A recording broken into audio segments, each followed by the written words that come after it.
નમસ્કાર મિત્રો, ટોટલ માહિતી ન્યૂઝ ચેનલમાં તમારું સ્વાગત છે। દેશ, દુનિયા અને ગુજરાતના તાજા મોટા અને સૌથી મહત્વપૂર્ણ સમાચાર આજના વિડીયોમાં જાણીશું। તો ચેનલ પર નવા હો તો ચેનલને જરૂરથી સબસ્ક્રાઇબ કરી લેજો અને વિડીયોને લાઇક કરી દેજો। તો મિત્રો, આજના તાજા સમાચારની શરૂઆત કરીએ તો પીએમ મોદીએ દેશને સંબોધન કરતા કહ્યું છે કે પાણી અને લોહી એકસાથે ન વહી શકે। આતંક અને વાતચીત એકસાથે ચાલી શકશે નહીં। આતંકવાદ અને વેપાર સાથે ન ચાલી શકે। પાણી અને લોહી એકસાથે વહી શકતા નથી। જો પાકિસ્તાન સાથે વાતચીત થશે તો ફક્ત આતંકવાદ પર જ થશે।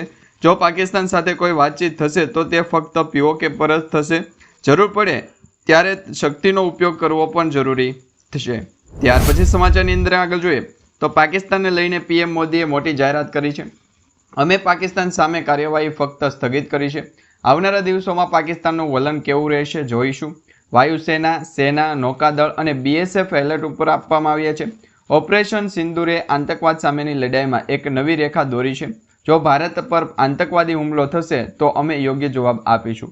એટલે કે મિત્રો, આ યુદ્ધ હજુ સુધી છે બંધ નથી થયું। યુદ્ધનો વિરામ આવ્યો છે અને આ વિરામમાં મિત્રો આ યુદ્ધને સ્થગિત કરવામાં આવ્યું છે, નહીં કે આ યુદ્ધને પૂરું કરવામાં આવ્યું। જો પાકિસ્તાન તરફથી કોઈ પણ પ્રકારના પ્રહાર કરવામાં આવશે તો ભારત દેશ પણ એનો વળતો જવાબ આપશે।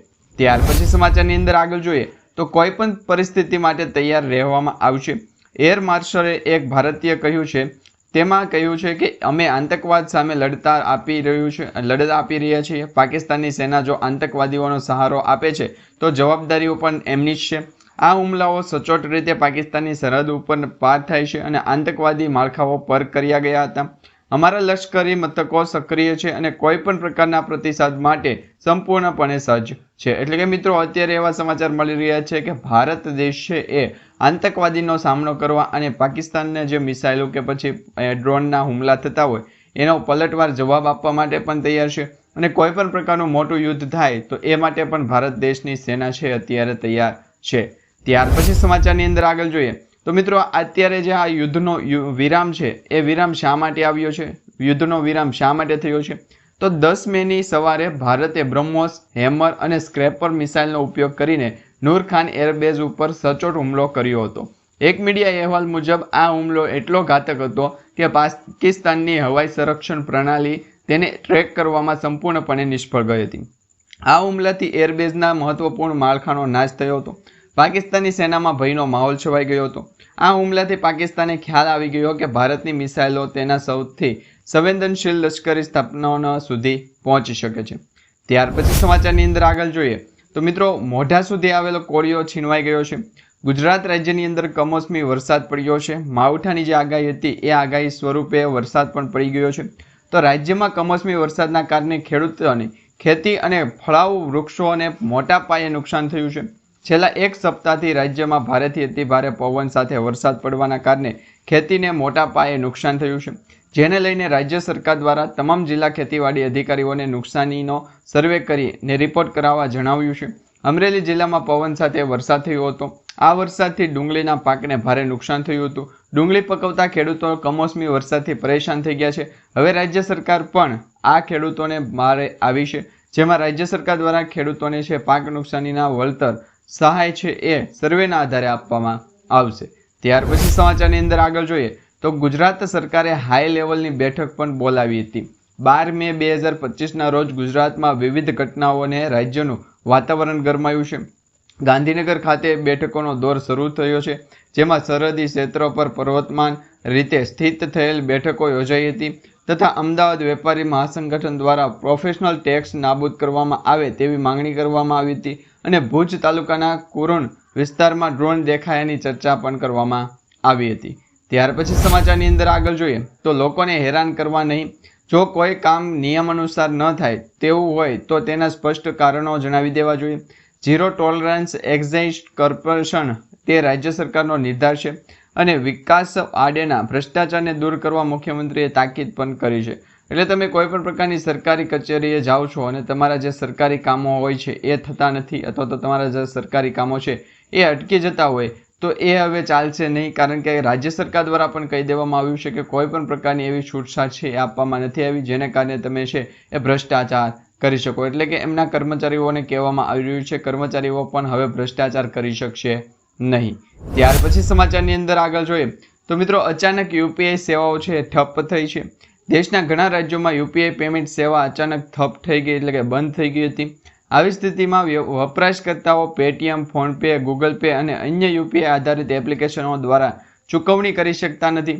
દેશભરના વપરાશકર્તાઓ outage detection website down detection પર ફરિયાદ કરી રહ્યા છે।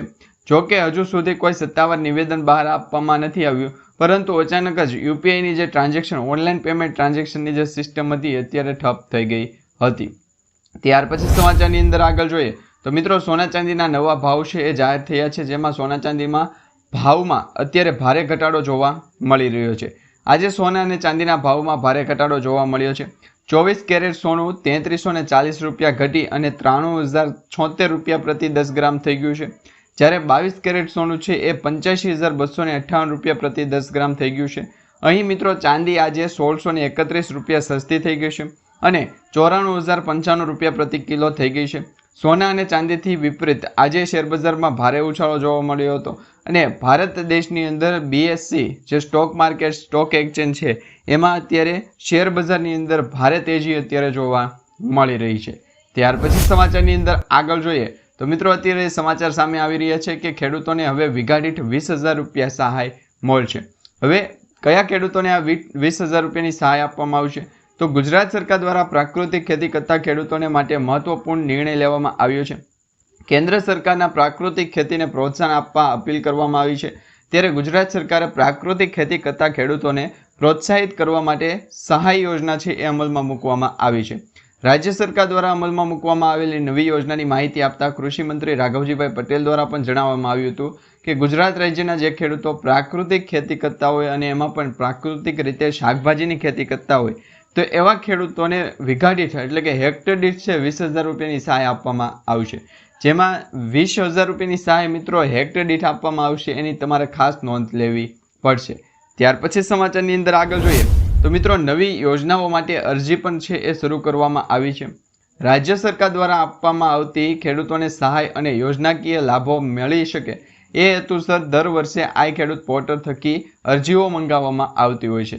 આ વર્ષ 2025-26 માટે ખેતીવાડી શાખાની વિવિધ સહાય યોજનાઓનો લાભ લેવા માટે નવીન આઈ ખેડૂત પોર્ટલ છે એ કૃષિ મંત્રી રાઘવજીભાઈ પટેલના હસ્તે ખુલ્લું મૂકવામાં આવ્યું હતું, એટલે કે હવે કૃષિ મંત્રી દ્વારા આઈ ખેડૂત પોર્ટલને પણ આગળ વધારવામાં આવશે। ત્યાર પછી સમાચારની અંદર આગળ જોઈએ તો મિત્રો સામાન્ય માણસોને 10,000 રૂપિયાની સહાય આપવામાં આવશે। ગુજરાતના દરેક ખેડૂતો, મજૂરો અને મધ્યમ વર્ગના પરિવારો માટે ગુજરાત સરકાર દ્વારા આપ્યા છે રાહતના સમાચાર। હવેથી જનધન બેંક ખાતામાં યોજના તમે જ્યારે પણ આ યોજના અંતર્ગત જનધન બેંક ખાતું ખોલાવો છો તો ખેડૂતો, મજૂરો અને મધ્યમ વર્ગના જે પરિવારો છે એમને 10,000 રૂપિયાનો બેંક ઓવરડ્રાફ્ટ આપવામાં આવશે। જ્યારે આ 10,000 રૂપિયાની સહાય મેળવવા માટે તમારે જનધન બેંક એકાઉન્ટ હોવું ફરજિયાત છે, એટલે કે તમારી પાસે જનધન બેંક એકાઉન્ટ હોય કે પછી SBI બેંક હોય કે બેંક ઓફ બરોડા હોય કે યુનિયન બેંક હોય, કોઈ પણ પ્રકારની બેંકની અંદર જનધન બેંક એકાઉન્ટ તમારું હોય તો તમને 10,000 રૂપિયાનો ઓવરડ્રાફ્ટ આપવામાં આવશે। અને આ ઓવરડ્રાફ્ટની લિમિટ પહેલાં મિત્રો 5,000 રૂપિયાની હતી, પરંતુ એમાં પણ વધારો કરી દેવામાં આવ્યો છે અને હવે જે ગરીબ પરિવારો છે, ખેતમજૂરો છે અને મધ્યમ વર્ગના જે પરિવારો છે એમને સીધો ડબલ ફાયદો થશે। ત્યાર પછી સમાચારની અંદર આગળ જોઈએ તો ખેડૂતોની લોન માફ કેમ નહીં થાય? કારણ કે ઘણા બધા ખેડૂતો સમય અંતરે પૂછતા હોય છે કે ખેડૂતોની લોન માફ થશે કે નહીં। તો હવે તમને જણાવીએ તો મિત્રો ખેડૂતોની લોન માફ થવાની નથી। છેલ્લા 10 વર્ષમાં બેંકોએ 12 લાખ કરોડ રૂપિયાની ઉદ્યોગપતિઓની લોન માફ કરી છે, જ્યારે છેલ્લા 5 વર્ષમાં લોન માફીની રકમ પૈકી અડધાથી વધારેની રકમ સરકારી બેંકોએ માફ કરી છે। SBI સૌથી આગળ છે। SBI આ 5 વર્ષમાં લગભગ 1.5 લાખ કરોડ રૂપિયાની લોન માફ કરી છે। બીજા નંબરે પંજાબ નેશનલ બેંક આવે છે અને ખેડૂતોની લોન માફ નહીં થાય કારણ કે ખેડૂતો માટે છે એ સરકાર દ્વારા કે પછી બેંકો દ્વારા એક પણ એવી યોજના બનાવવામાં નથી આવી કે એમાં ખેડૂતોનું જો નુકસાન થાય અથવા ખેડૂતોને કોઈ પણ પ્રકારની તકલીફ પડે તો એમની લોન છે એ માફ સંપૂર્ણપણે થવી જોઈએ। ત્યાર પછી સમાચારની અંદર આગળ જોઈએ તો ગુજરાતમાં માવઠું શરૂ થઈ ગયું છે। હવે છોટાઉદેપુર જિલ્લાના વાતાવરણમાં પલટો આવ્યો છે, તો બીજી તરફ વલસાડમાં પણ ઉમરગામ વિસ્તારના જે વિસ્તારો છે એમાં ઠંડા પવન સાથે વરસાદી ઝાંટા પડ્યા છે। ડાંગમાં પણ વરસાદ પડ્યો હતો। ગીર પંથકમાં સાપુતારામાં વરસાદી ઝાપટું પડ્યું હતું। આહવા સહિત ગ્રામીણ વિસ્તારોમાં વરસાદી માહોલ જોવા મળ્યો હતો। ગોંડલ અસહ્ય બફારા સાથે અને ગરમી વચ્ચે અચાનક જ વરસાદ વરસ્યો હતો અને કમોસમી વરસાદના કારણે ખેડૂતોમાં પણ ચિંતાતુરનું વાતાવરણ બન્યું છે. ત્યાર પછી સમાચારની અંદર આગળ જોઈએ તો મિત્રો પીએમ મોદી છે એમને સેનાને સંપૂર્ણપણે છૂટ આપી દીધી છે. અત્યારે મિત્રો તમને ખ્યાલ હશે પીઓકે માટે લડત ચાલી રહી છે, જે બાલાસિનોર ખાતે છે એ અને પહેલગામ ખાતેથી જે સરકાર દ્વારા જે કહેવામાં આવ્યું હતું એ પ્રમાણે જે હુમલાનો પ્રતિસાદ આપવામાં આવી રહ્યો છે, એમાં પહેલગામમાં જે હુમલો થયો આતંકવાદી હુમલો, એ આતંકવાદી હુમલાના પ્રત્યુત્તર જવાબ આપવા માટે ભારત દેશની સરકાર અને ભારત દેશની જે સેના છે, ત્રણ સેનાના અધિકારીઓ સાથે પીએમ મોદી સાહેબની બેઠક હતી અને આ બેઠકમાં નિર્ણય લેવામાં આવ્યો છે કે સંપૂર્ણપણે આર્મીને છૂટ આપી દેવામાં આવી છે. કોઈ પણ સંજોગે છે એ આ યુદ્ધનો અંત આવે તો એ અંત કેવી રીતનો હોવો જોઈએ એ તમારું મંતવ્ય શું કહે છે એ નીચે કમેન્ટ બોક્સમાં ખાસ કરીને જણાવી દેજો. ત્યાર પછી સમાચારની અંદર આગળ જોઈએ તો મિત્રો ગુજરાતમાં પણ હવે 500 રૂપિયામાં ગેસ સિલિન્ડર મળશે. ગુજરાત વિધાનસભામાં કોંગ્રેસના નેતા અમિત ચાવડાએ કહ્યું છે કે ગુજરાતમાં 30 વર્ષથી ભાજપની સરકારનું શાસન ચાલે છે. ભાજપ શાસિત અન્ય રાજ્યોમાં સરકાર 500 રૂપિયામાં ગેસ સિલિન્ડર આપે છે, તો ગુજરાતમાં પણ 500 રૂપિયામાં ગેસ સિલિન્ડર આપવામાં આવવો જોઈએ. આ સવાલનો જવાબ ભૂપેન્દ્ર પટેલ સરકારના મંત્રી ભીખુસિંહ પરમારે જવાબ આપતા કહ્યું હતું. ભીખુસિંહ પરમારે કહ્યું છે કે 500 રૂપિયામાં ગેસ સિલિન્ડર આપવા સરકાર અત્યારે વિચારણા કરી રહી છે, પરંતુ તમને અત્યારે જણાવી દઈએ તો તમે ઉજ્જવલા યોજના અંતર્ગત જો ગેસ સિલિન્ડરની ખરીદી કરો છો તો એમાં મિત્રો તમને લગભગ 250 રૂપિયાથી 300 રૂપિયા સુધીની જે સબસિડી આપવામાં આવે, એટલે તમને આ ગેસ સિલિન્ડર ઘરમાં છે 500 રૂપિયાએ પડે એવો પણ અત્યારે વાત થઈ શકે છે. ત્યાર પછી સમાચારની અંદર આગળ જોઈએ તો મિત્રો શું જૂના પાન કાર્ડ છે એ બંધ થશે. તો કેન્દ્રીય મંત્રી અશ્વિની વૈષ્ણવના જણાવ્યા મુજબ પાન કાર્ડનું આ નવું વર્ઝન છે. ફક્ત નવા ફીચર્સ લેસ હશે. લોકોને પાન કાર્ડ નંબરમાં કોઈપણ પ્રકારના ફેરફાર કરી આપવામાં નહીં આવે. તમારા જે નંબર છે એનો એ જ રહેવાનો છે, પરંતુ આ કાર્ડ ઉપર એક QR કોડ આપવામાં આવશે, જેમાં ટેક્સ પર્ચસની તમામ જાણકારીઓ હશે. QR કોડવાળા નવા પાન કાર્ડથી ટેક્સ ભરવા, કંપનીનું રજિસ્ટ્રેશન કરાવવું, બેંકમાં ખાતું ખોલાવવું જેવા તમામ કામો છે એ સરળતાથી બની જશે. તો ઘણા બધા લોકોનો સવાલ છે, શું મારું પાન કાર્ડ છે બંધ થઈ જશે? તો જૂના પાન કાર્ડને અપગ્રેડ કરાવવા કે નવા પાન કાર્ડને જારી કરવા માટે નંબરમાં કોઈ પણ પ્રકારનો ફેરફાર નહીં થાય, એટલે તમારું પાન કાર્ડ બંધ થવાનું નથી. તમારો પાન કાર્ડ નંબર એનો એ જ રહેવાનો છે. જો પાન કાર્ડ નંબર પર એનો એ જ રહેતો હોય તો સ્પષ્ટ છે કે જૂના કાર્ડ છે એ બેકાર થવાના સવાલ ઉઠતો નથી. એટલે કે તમારું જૂનું કાર્ડ પણ ચાલશે પાન કાર્ડ, અને નવું પાન કાર્ડ પણ તમારું ચાલશે. ત્યાર પછી સમાચારની અંદર આગળ જોઈએ તો શું મિત્રો ખરેખર 100 અને 200 રૂપિયાની નોટો બંધ થઈ શકે? કારણ કે અત્યારે 100 અને 200 રૂપિયાની નોટો છે એ માર્કેટમાં ખૂબ જ ઓછી દેખાઈ રહી છે. તો એવા સામે એક સમાચાર સામે આવી રહ્યા છે. રિઝર્વ બેંક ઓફ ઇન્ડિયાએ સોમવારે બેંકોને સુનિશ્ચિત કરવા જણાવ્યું હતું કે એટીએમમાંથી પણ 100 અને 200 રૂપિયાની નોટો નીકળી શકશે. કેન્દ્રીય બેંકે કહ્યું છે કે જનતા માટે આ નોટની ઉપલબ્ધતા વધારવા માટે આમ કરવામાં આવી રહ્યું છે. બેંકો અને વ્હાઇટ લેબલ એટીએમ ઓપરેટરો એટલે કે WLAOS એ આ નિર્દેશોનો તબક્કાવાર અમલ કરવો પડશે. નોન બેન્કિંગ એન્ટિક દ્વારા સંચાલિત એટીએમને વ્હાઇટ લેબલ એટીએમ કહેવામાં આવે છે. આ સૂચના બાદ દેશની તમામ બેંકો હડકંપ મચી ગયો છે. હવે બધી બેંકોએ એટીએમમાં 100 અને 200 રૂપિયાની નોટો છે એ અંગે મહત્વપૂર્ણ નિર્ણય કર્યો છે. ત્યાર પછી સમાચારની અંદર આગળ જોઈએ તો મહિલાઓને 2 લાખ રૂપિયાની ભેટ આપવામાં આવશે. સરકારે મહિલાઓ માટે મહિલા સ્વાવલંબન યોજના શરૂ કરી છે અને આ યોજના હેઠળ મહિલાઓને વ્યવસાય શરૂ કરવા માટે 2 લાખ રૂપિયા સુધીની લોન આપવાની વ્યવસ્થા કરવામાં આવી છે. આ યોજના હેઠળ મહિલાઓ માટે 307 વિવિધ પ્રકારના વ્યવસાયો માટે લોન ઉપલબ્ધ કરાવવામાં આવશે, જેમાંથી બ્યુટી પાર્લર, દરજીકામ, મસાલા બનાવટ, અગરબત્તી, મોતીકામ, ભરતગથ્થુ અને દૂધની પ્રોસેસિંગ જેવા વ્યવસાયો સામેલ છે. દરેક પ્રકારના વ્યવસાયો માટે 2 લાખ રૂપિયા સુધીની ગ્રુપ લોન આપવામાં આવશે. તો જે પણ મહિલાઓ બહેનોએ આ લોનની લાભ લેવો હોય, લોન લેવી હોય તો નીચે કમેન્ટ બોક્સમાં ખાસ કરીને જણાવી દે. ત્યાર પછી સમાચારની અંદર આગળ જોઈએ તો મિત્રો આધાર કાર્ડને ચૂંટણી કાર્ડ સાથે લિંક કરાવવું પડશે. આધાર કાર્ડને ચૂંટણી કાર્ડ સાથે જોડાવાની દિશામાં એક મોટું પગલું છે ભરવામાં આવ્યું છે. મંગળવારે કેન્દ્રીય ચૂંટણી પંચ અને ગૃહ મંત્રાલય વચ્ચે યોજાયેલી બેઠકમાં આધાર કાર્ડ ચૂંટણી કાર્ડ લિંકિંગની લીલી ઝંડી આપી દેવામાં આવી છે. મુખ્ય ચૂંટણી કમિશનર જ્ઞાનેશ કુમારના નેતૃત્વમાં ચૂંટણી કમિશનર ડોક્ટર સુખબીરસિંહ સંધુ અને ડૉક્ટર વિવેક જોશી સાથે આજે કેન્દ્રીય ગૃહ સચિવ કાયદા સચિવ બેઠક યોજી હતી, જેમાં આ નિર્ણય લેવામાં આવ્યો છે કે હવે આધાર કાર્ડને પણ ચૂંટણી કાર્ડ સાથે લિંક કરાવવું પડશે. ત્યાર પછી સમાચારની અંદર આગળ જોઈએ તો રાધનપુરના ખેડૂતો માટે સારા સમાચાર આવ્યા છે. રાધનપુર તાલુકાના ખેડૂતો માટે સારા સમાચાર આવ્યા છે કે રાધનપુર એપીએમસી સમિતિ એ ખેડૂત અકસ્માત વીમાની રકમ 2 લાખ રૂપિયાથી વધારીને 3 લાખ રૂપિયા કરી દીધી છે. આ યોજના 1 મે 2025થી અમલમાં મૂકવામાં આવી છે અને આ યોજના હેઠળ વાહન અકસ્માત, સર્પદંશ, પાણીમાં ડૂબી જવું, આગમાં દાઝવું, ઝાડ પરથી પડવું, વીજ કરંટ લાગવો, વીજળી પડવી, જંતુનાશક દવા છંટકાવ અને જંગલી જાનવરોનો હુમલો જેવા કારણોથી મૃત્યુ થતા ખેડૂતો છે એમને આવા કિસ્સામાં વીમા કવર રકમ તરીકે છે એ 2 લાખ રૂપિયાની જગ્યાએ છે એ 3 લાખ રૂપિયા આપવામાં આવશે. ત્યાર પછી સમાચારની અંદર આગળ જોઈએ તો મિત્રો એલપીજી ગેસ સિલિન્ડર સસ્તો થવાને લઈને સૌથી મોટા સમાચાર સામે આવ્યા છે. ઇન્ડિયન ઓઇલે એલપીજી ગેસ સિલિન્ડરના ભાવમાં સુધારો કર્યો છે. આજે 19 કિલોગ્રામનું કોમર્શિયલ સિલિન્ડર સસ્તું થયું છે અને કોમર્શિયલ સિલિન્ડરની કિંમતમાં 17 રૂપિયાનો ઘટાડો કરવામાં આવ્યો છે. કોલકાતામાં કોમર્શિયલ સિલિન્ડરની કિંમત હવે 1868 રૂપિયા, દિલ્હીમાં 1947 રૂપિયા, જ્યારે મુંબઈમાં તેની કિંમત 1699 રૂપિયા, જ્યારે ચેન્નઈમાં 1921 રૂપિયાની છે એ પહેલ કરવામાં આવી છે. ત્યાર પછી સમાચારની અંદર આગળ જોઈએ તો મિત્રો એટીએમમાંથી પૈસા ઉપાડવાના ચાર્જ પણ હવે લાગશે.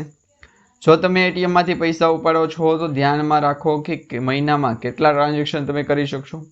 આજથી મેટ્રો શહેરોમાં દર મહિને માત્ર 3 વખત ફ્રીમાં એટીએમ ટ્રાન્ઝેક્શન કરી શકાશે. તમે નોન મેટ્રો શહેરમાં 5 વખત ટ્રાન્ઝેક્શન કરી શકશો.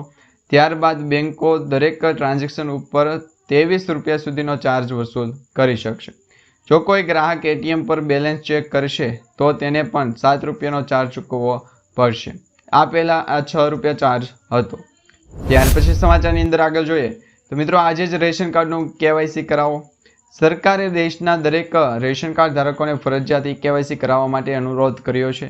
ઈ-કેવાયસી દેશના કોઈપણ ખૂણેથી થઈ શકશે અને ગુજરાતીઓ પોતાનું ઈ-કેવાયસી જાતે જ ઘરે બેઠા કરી શકશે. વિડીયોની મદદથી તમે તમારું અને તમારા પરિવારનું ઈ-કેવાયસી ઘરે બેઠા જાતે જ કરી શકશો. વિડીયો અનુસાર સ્ટેપ અનુસરવા પડશે. તમે જાતે જ ઘરે બેઠા તમારા પરિવારનું ઈ-કેવાયસી કરો. માહિતી ઉપયોગી છે અને શેર કરવાનું ભૂલતા નહીં, કારણ કે મિત્રો સરકાર દ્વારા રેશન કાર્ડમાં જો કેવાયસી નહીં હોય તો આવનારા સમયથી રેશન કાર્ડ પણ રદ કરી આપવામાં આવશે. ત્યાર પછી સમાચારની અંદર આગળ જોઈએ તો મિત્રો અંબાલાલ પટેલ દ્વારા પણ એક આગાહી કરવામાં આવી છે. સૌથી મોટી આગાહી અત્યારે સામે આવી છે, જેમાં ગુજરાતીઓ માટે રાહતના સમાચાર છે. હવામાન નિષ્ણાત અંબાલાલ પટેલે પ્રી મોન્સૂન એક્ટિવિટીને લઈને આગાહી કરી છે. આગામી દિવસોમાં વાતાવરણમાં પલટો આવવાની સંભાવના છે. અંબાલાલ પટેલે વ્યક્ત કરેલી આગાહી પ્રમાણે આવનારા દિવસોમાં અમદાવાદ, ગાંધીનગરમાં 60 કિલોમીટર પ્રતિ કલાકની ઝડપે પવન ફૂંકાશે. આવતીકાલે મિત્રો લગભગ જે સરકાર દ્વારા પણ આગાહી આપવામાં આવી છે, એટલે કે હવામાન નિષ્ણાત અને હવામાન વિભાગ દ્વારા પણ આગાહી આપવામાં આવી છે એ પ્રમાણે સાબરકાંઠા, મહેસાણા, બનાસકાંઠા સહિત ઉત્તર ગુજરાતના વિસ્તારોમાં ઘણા વિસ્તારોમાં વરસાદ છે એ વરસી શકે છે. ત્યાર પછી સમાચારની અંદર આગળ જોઈએ તો રેશન કાર્ડ ધારકોને 1000 રૂપિયાની સહાય આપવામાં આવશે. ભારત સરકાર દ્વારા દેશના અનેક લોકો માટે ઘણી યોજનાઓ ચલાવવામાં આવે છે. દેશમાં આજે પણ આવા ઘણા લોકો છે કે જેઓ દિવસમાં 2 ટાઈમ પણ ખાવાની વ્યવસ્થા કરી શકતા નથી. ભારત સરકાર રાષ્ટ્રીય ખાદ્ય સુરક્ષા કાયદા હેઠળ આવા ગરીબ જરૂરિયાતમંદ લોકોને મફત રાશન પૂરું પાડે છે. દેશમાં કરોડો રેશન કાર્ડ ધારકો છે કે જેઓ સરકારની મફત રાશન યોજનાનો લાભ લે છે. હાલમાં જ સરકાર તરફથી રેશન કાર્ડ ધારકો માટે એક મોટા સમાચાર આપવામાં આવ્યા છે.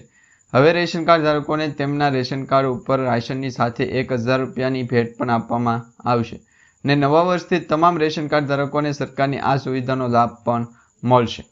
ત્યાર પછી સમાચારની અંદર આગળ જોઈએ તો મિત્રો પાક વીમો યોજના શરૂ કરવાને લઈને સૌથી મોટા સમાચાર સામે આવી રહ્યા છે. પાક વીમા યોજના ગુજરાતમાં ફરી એક વખત શરૂ કરવાને લઈને મોટા સમાચાર સામે આવ્યા છે. ગુજરાતમાં ફરીવાર પાક વીમા યોજના આગામી ખરીફ સિઝનથી શરૂ કરવામાં આવશે. આ વખતે પાક વીમા યોજનામાં ખેડૂતોને લાભ થાય અને વીમા કંપનીઓ ખેડૂતોને લૂંટી ન જાય એ માટે દરેક નિયમો અને શરતો ખેડૂત હિતલક્ષી કરવામાં આવશે, જેમાં ખેડૂતોને પાક વીમાની રકમ 48 કલાકમાં મળી જાય તેવી ઝડપી પ્રોસેસ સાથે પાક વીમા યોજનાની ફરી વખત એન્ટ્રી કરવામાં આવશે. ત્યાર પછી સમાચારની અંદર આગળ જોઈએ તો મિત્રો ગામડાઓના લોકોને ફાયદો થશે. ખુશખબર આવી ગઈ છે. હવે નાના મોટા સરકારી કામો કરાવવા માટે જિલ્લા કક્ષાની અથવા તો તાલુકા કક્ષાની કચેરી ધક્કા ખાવાની જરૂર નહીં પડે. સરકારી કચેરીના 67 પ્રકારના જે પ્રમાણપત્રો ગામડાઓના લોકોને સ્થાનિક કક્ષાએથી જ મળી જશે તેવી વ્યવસ્થાની શરૂઆત જાહેરાત કરવામાં આવી છે. સરકાર દ્વારા કરવામાં આવેલી ગુજરાત સરકાર દ્વારા સંદર્ભે કરવામાં આવેલી જાહેરાત મુજબ 54 પ્રકારના મહેસૂલી અને 13 પ્રકારના સામાજિક ન્યાય અધિકારીતા વિભાગના પ્રમાણપત્રો હવે વિલેજ કોમ્પ્યુટર મારફતે ગામડામાંથી જ કાઢી આપવામાં આવશે. આ માટે અરજદારે 20 રૂપિયાની મામૂલી રકમ ચૂકવવી પડશે અને આ 20 રૂપિયામાંથી 16 રૂપિયા કોમ્પ્યુટર ઓપરેટરને અને બાકીના 4 રૂપિયા છે એ પંચાયત ખાતે જશે. તો મિત્રો, આજે આપણે જે સમાચાર માહિતી અને વિડીયો જોયો છે તમને સારો લાગ્યો હોય તો વિડીયોને લાઇક આપી ચેનલને સબસ્ક્રાઇબ કરી દેજો અને તમારા દરેક વોટ્સએપ ગ્રુપ, ફેસબુક ગ્રુપમાં દરેક ખેડૂત મિત્રો સુધી આજના તાજા સમાચાર શેર કરી દેજો.